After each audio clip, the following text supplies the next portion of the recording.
resolution has not been adopted owing to, the result of the vote is as follows. 12 votes in favor, 1 vote against, 2 abstentions. The draft resolution has not been adopted owing to the negative vote of a permanent member of the Council. I now give the floor to those members of the Council who wish to make statements after the vote. I pause the floor. Since the attacks of October 7th, President Biden has been clear that sustainable peace in the region can only be achieved through a two-state solution, with Israel's security guaranteed. There is no other path that guarantees Palestinians can live in peace and with dignity in a state of their own. We also have long been clear that premature actions here in New York, even with the best intentions, will not achieve statehood for the Palestinian people. As members of the Security Council, we have a special responsibility to ensure that our actions further the cause of international peace and security and are consistent with the requirements of the UN Charter. As reflected in the report of the Admission Committee, there was not unanimity among committee members as to whether the applicant met the criteria for membership as set forth in Article 4 of the UN Charter. For example, there are unresolved questions as to whether the applicant meets the criteria to be considered a state.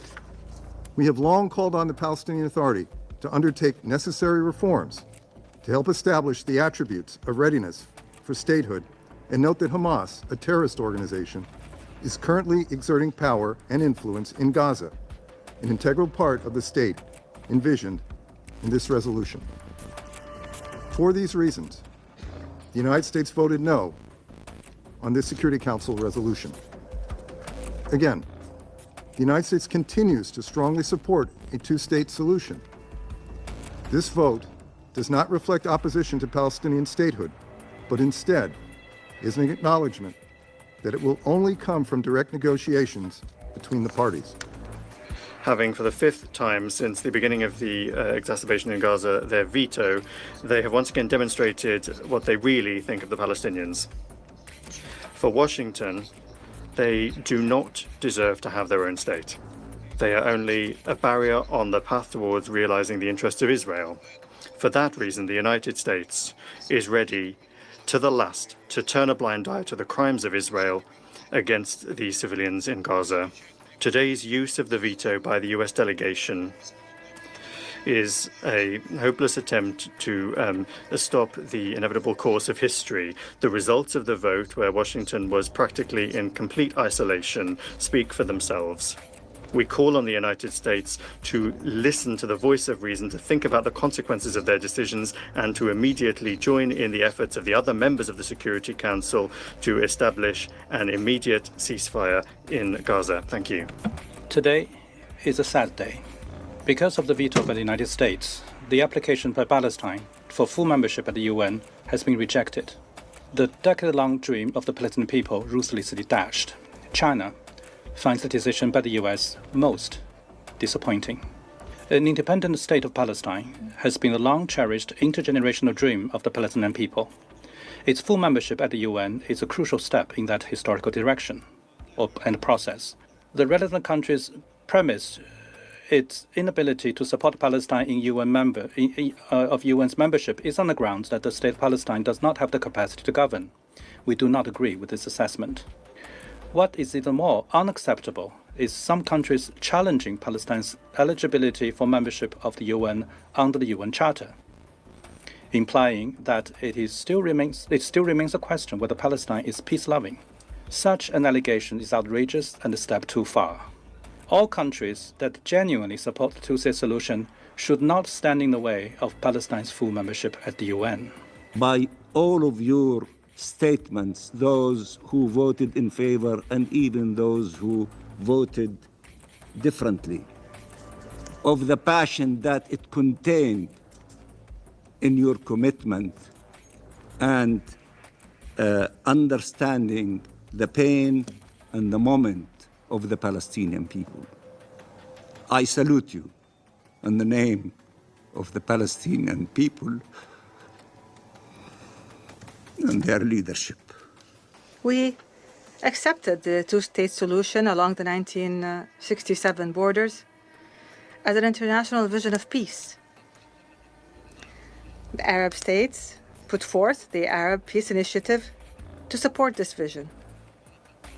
We built our state with the efforts of our sons and daughters, and with the support and trust of the international community, despite the obstacles placed by Israel.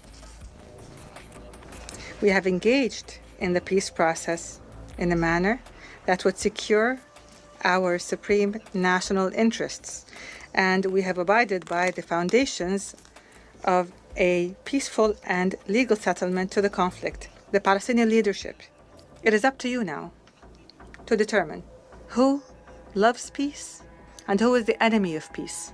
Israel does not want a two-state solution. Israel does not want a state of Palestine. This is Israel's scheme, and it's very representative in this council, and anywhere in the United Nations and outside of the United Nations does so. This is a plan that is claimed by Israeli government officials and politicians. Palestine's membership in the United Nations is an investment in peace. Admit us to membership. It's an investment in peace. Our full membership in the United Nations does not detract from the rights of any other member state, nor does this membership threaten or cancel out the membership of any other state. Equal to all of you. We don't want to replace anyone.